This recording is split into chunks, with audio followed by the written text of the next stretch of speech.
साथी हो सैजनको चाहिँ हाँगा रोप्दा पनि सर्छ है। त्यही भएर यसरी यो गाउँमा आफूसँग छैन भने पनि सुक्खा ठाउँमा पानी नजम्ने ठाउँमा चाहिँ लगाउनु पर्छ। यस्तो राम्रो हुन्छ। पक्ड छोरी। एकदमै मिठो, स्वास्थ्यको लागि एकदमै राम्रो र यसलाई कुनै मल चाहिँदैन, दबाई चाहिँदैन। यो यस्तो राम्रो चिज के भन्नु, यति राम्रो चिज। यसलाई केही दबाई चाहिँदैन, मल पनि चाहिँदैन, यसलाई पानी पनि चाहिँदैन। त्यति सुक्खा ठाउँमा पनि हुन्छ।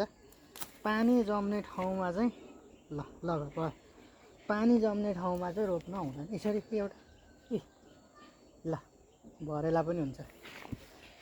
यहाँ पनि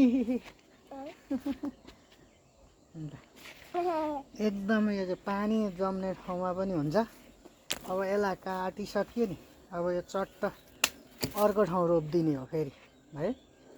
अर्को ठाउँ रोपिदिइसकेपछि फेरि अर्को साललाई मजाले फल्छ। चट्ट यो दुईटा रोपिदिने हो साथी हो। चट्ट यो एकदमै राम्रो हुन्छ। मजाले फलेको छ। यस्तरी बोट लड्किन्छ है। यो चाहिँ वर्षैपछि चेन्ज गर्नुपर्छ फेरि। यसरी चट्ट अब हामी यसलाई अलि अग्लो डाँडा ठाउँमा रोप्नेछौँ। जताततै रोपेर हुँदैन फेरि यो चिज। यस्तो छ, पानी पऱ्यो भने जमेर मर्छ।